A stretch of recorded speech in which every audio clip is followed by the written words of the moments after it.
le 31 août, par le pays du Verdon. Vinrent les hauteurs respirables et la marche à grande foulée. Je mis 3 jours à gagner le plateau de Valençol par les croupes d'un relief anorexique entre le Var et le Verdon. Je passais Castellane, approchais de Moustier et, le soir, jetais mon bivouac sous un arbre choisi, un chêne vert ou un pin. Il me tenait ombrage, compagnie, parapluie au cas où. Les clous de ma colonne vertébrale me forçaient à me coucher sur le flanc. Mon matelas gonflable me soulageait un peu, mais le moindre contact avec le sol me faisait regretter le confort du lit d'hôpital. Le sommeil tardait à venir, les arbres tremblaient, mais ce n'était pas de peur. C'était un frémissement inquiet, comme s'ils avaient craint l'avancée de l'ombre, douté du retour du soleil. Je me souvenais du pays berbère, dans les montagnes de l'Atlas. Les hommes, là-bas, du temps où ils se repliaient dans les hauteurs, forcés par les Arabes, avaient forgé une somptueuse expression pour distinguer les nomades des sédentaires. Les premiers étaient appelés « hommes de la lumière ». Peau cuite de soleil, cuir durci par le vent, ils dormaient sous le ciel. Les seconds étaient les hommes de l'ombre, car ils demeuraient à l'abri de leur toit et leurs mauvais rêves ne s'échappaient jamais de la maison. Mes nuits sous la jupe des arbres étaient des nuits du soleil. Au lever d'un bivouac, la jouissance des rayons sur le corps est comparable aux premières secondes du bain chaud. Les hautes pâtures, pelées par des siècles pastoraux, recouvraient les reliefs. Des promeneurs y croisaient, vêtus de Gore-Tex. De loin, des pétales fluo chahutés par le vent. Restaient quelques sauterelles et, au ciel, la lente spirale des rapaces pour témoigner d'une vie mystérieuse. Ils avaient raison, ces gypaètes, de tracer leurs auréoles comme les vautours des films de Sergio Leone, car notre monde était presque mort. Ils devaient le prendre pour une carcasse de bison. Il y avait aussi des lézards, serpentant par poignées. Ils fuyaient entre les pierres, à la moindre alerte. Leurs aïeux avaient été les seigneurs de la terre. La race des sauriens avait dominé la vie avant de disparaître à la fin du Crétacé, subitement. Ces petits gardiens de l'ombre étaient les héritiers des lointains maîtres du monde. Avec leur air inquiet, leurs yeux sévères, leur port altier, leur crête dragonne, ils semblaient s'en souvenir. Ils devaient se dire, tapis dans leur recoin, « Ah, quand nous gouvernions la terre il y a 65 millions d'années !» Allions-nous subir le même sort, nous autres? Nous menions la danse en ce moment, nous régentions la chaîne du vivant, nous trafiquions l'atome, nous modifions le gène, nous augmentions la réalité avec des puces de silicium, nous recomposions le poème initial. Mais l'avenir. Il ne suffit pas d'être puissant pour durer. Les lézards nous le rappelaient. Peut-être allions-nous quitter le devant de la scène. Alors, quelques-uns d'entre nous, diminués physiquement, survivraient dans l'ombre, comme ces fils des dieux à écailles, pour se souvenir des heures glorieuses. Je saluais les ruines que je croisais, ne manquais pas de les visiter. Souvent, c'était le vestige d'une commanderie, postée en contre-haut d'un plateau. Elle avait présidé aux destinées d'une société agreste. Mais l'après-guerre avait sonné l'exode au pied des reliefs. Subsistaient ces chicots de murs plantés dans l'herbe jaune. C'étaient des endroits attirants. Chaque mur écroulé abritait la possibilité d'une halte. Elles étaient précieuses, ces zones de repli défendues par les herses de murs. Une plage de silence valait un royaume. Les géographes avaient inventé une superbe expression pour décrire le phénomène d'abandon des villages d'altitude de la Provence. Ils parlaient du déperchement. Le mouvement avait commencé au cours de la première révolution industrielle. Puis, il y avait eu la saignée paysanne de 1914 et l'industrialisation du pays au cours du XXe siècle. Après la Seconde Guerre, les hauts plateaux calcaires s'étaient dépeuplés extraordinairement vite. Les 30 glorieuses avaient aspiré le paysan en bas de sa pente, vers la plaine. Certains avaient choisi la ville. Les hommes avaient rêvé d'une existence plus facile et de chemins moins empierrés. La vie était devenue confortable et les enfants moins sales. Giono avait trouvé le moyen d'imaginer un regain et de revivifier un hameau par la grâce du roman. Mais la plupart du temps, les villageois avaient décroché, comme décroche la section quand l'ennemi contre-attaque. Quand un pays de montagne se modernise, l'homme ruisselle comme une nappe d'eau. Et la vallée, frappée d'Alzheimer, ne se souvient même pas que la montagne a retenti de vie. Pouvais-je me douter que ces talus résonnaient autrefois des cris muletiers? Le passé n'a pas d'écho. En une moitié de siècle, l'accélération et l'hypertrophie des systèmes humains, villes, nations, sociétés, entreprises, avaient institué un nouveau solfège dans les vallées. La question de la taille et la question de la vitesse étaient les nouvelles fondations du monde du XXIe siècle. L'agitation et l'obésité ne sont jamais d'heureuses nouvelles. Il y avait cependant une consolation. Si l'on considérait que le flux était la seule loi de la vie, que l'histoire n'avait pas de sens, que nous étions emportés dans le train fantôme, sans espoir d'en freiner ni d'en modifier la course, on pouvait trouver une issue en recourant au chemin. Il suffisait de reprendre la marche en saluant les bêtes pour peu qu'on en croisât. Donc, je vadrouillais dans le silence, des tables écroulées en fermes abandonnées, sur des chemins bouffés par la végétation. De ruines et de ronces, on aurait pu intituler ainsi une bonne grosse monographie sur la Provence des hauteurs. Personne n'aurait pleuré dans les chaumières, il n'y en avait plus. Au-dessus d'un domaine agricole, que la carte désignait sous le nom des Morelles, allongé dans l'herbe, je contemplais les strates calcaires. Elles convulsaient en ondulations. Le paysage n'est jamais drôle, cela je l'avais remarqué autour du monde, mais parfois il semble ivre, torturé par les soubresauts des plissements, il devient fou. La tectonique est l'opium du paysage. Sur le plateau, je goûtais déjà le suc de ces jours d'ivresse sèche. Le calcaire affleurait, cuit dans le four solaire. Il abritait des plantes, spécialisées dans la survie, des bouquets d'héroïnes inconnues. Ma jouissance se nourrissait du retour de mes forces. Guérir tenait du processus végétal. La santé se distribuait dans l'organisme comme les fibres de la plante. Elle rampait, poussait. Mon soin était de la laisser se déployer en jouissant mezza voce de l'effort modéré de la marche. La quotidienne remise en route offrait un plaisir de basse intensité, résumé à presque rien. Détecter des traces de vie dans la montagne, de jolies trouées dans une échancrure, la vue d'un mas ou d'un chevet roman. Un engoulevent s'exfiltrait devant moi. C'était une vision pour l'éternité. Je jetais quelques lignes sur un carnet si le spectacle d'un chêne dans un champ blond m'inspirait un salut affectueux. Il me le rendait d'un battement de branches.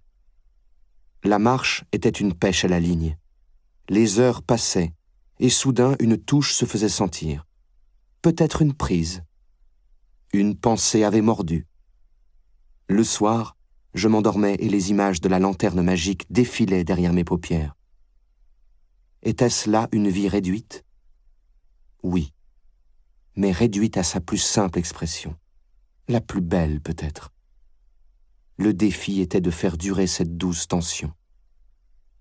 Entre moi et le monde, il n'y avait que l'air tiède, quelques rafales, des herbes échevelées, l'ombre d'une bête. Et pas d'écran, aucune information, pas d'amertume, pas de colère.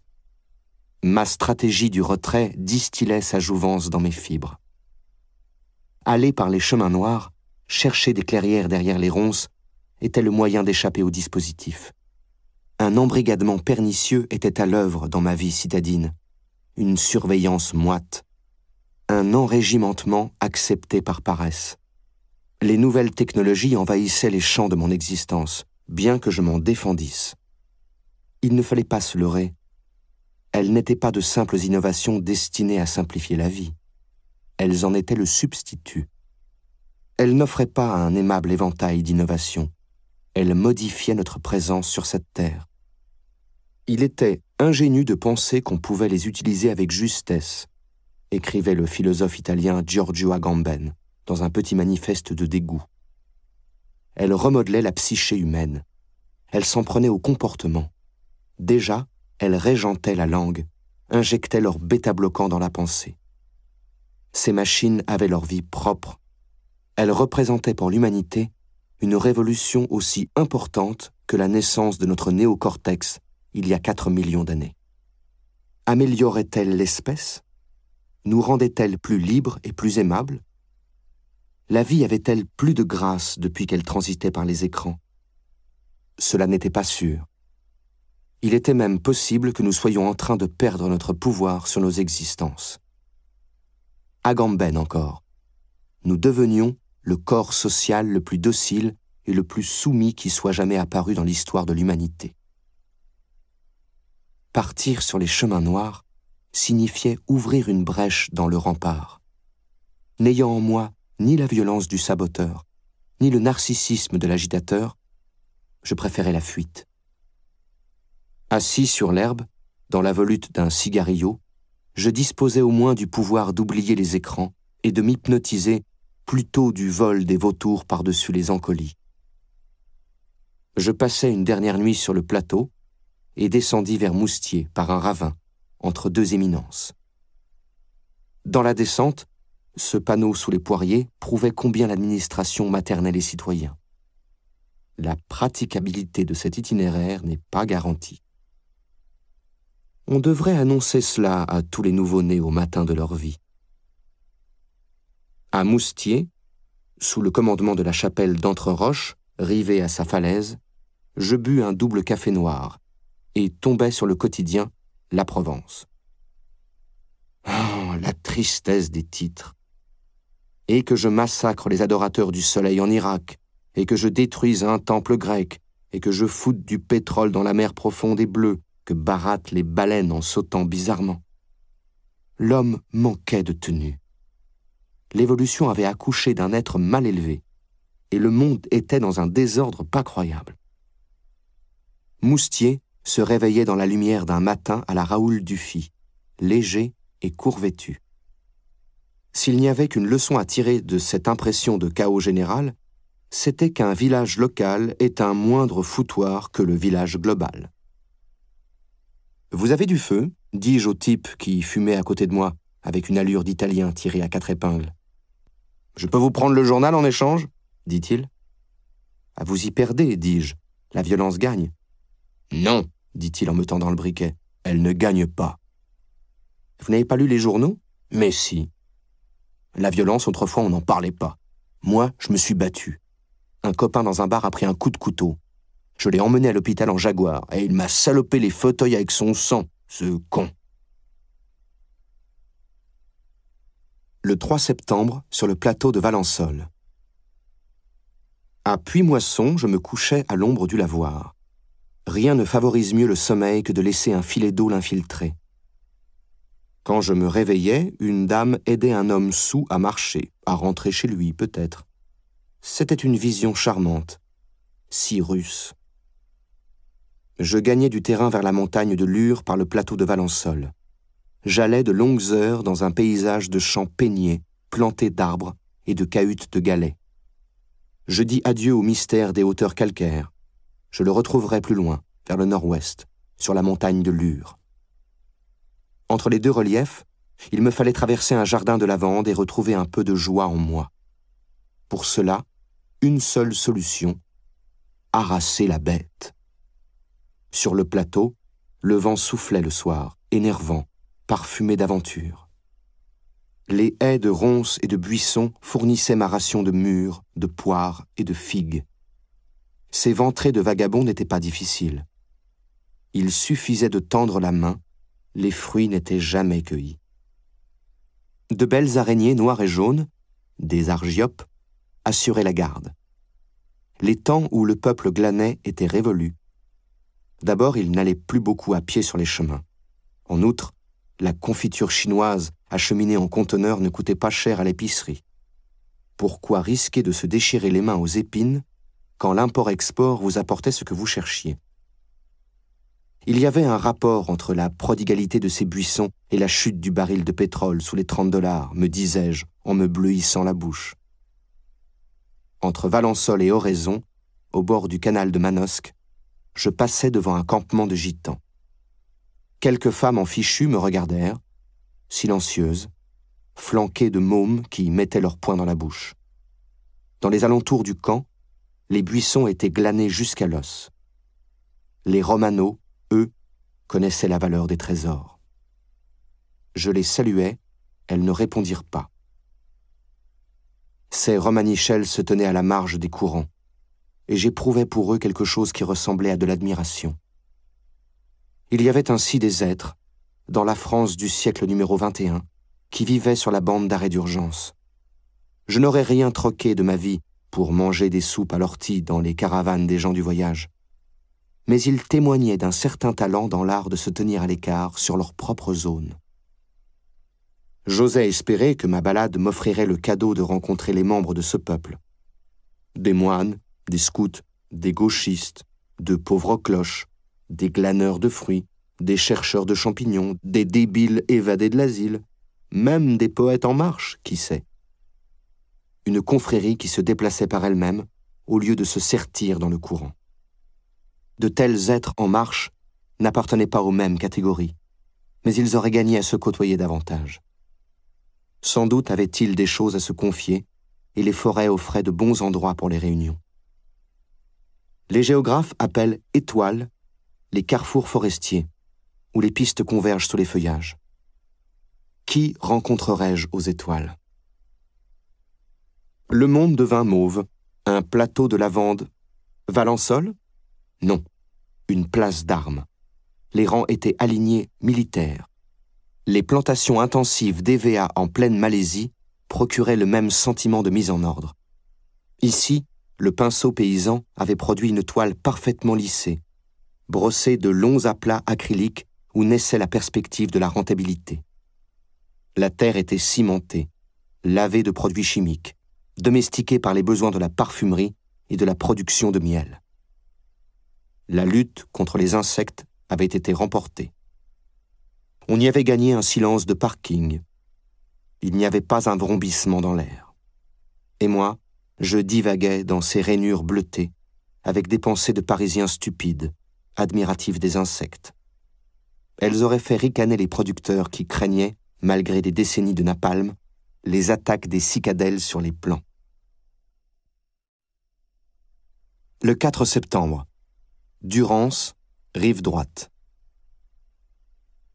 Allais-je réussir à suivre l'azimut des chemins noirs? C'était un défi, car il me fallait d'abord atteindre le terme de ma diagonale avant de savoir si j'avais choisi la bonne route.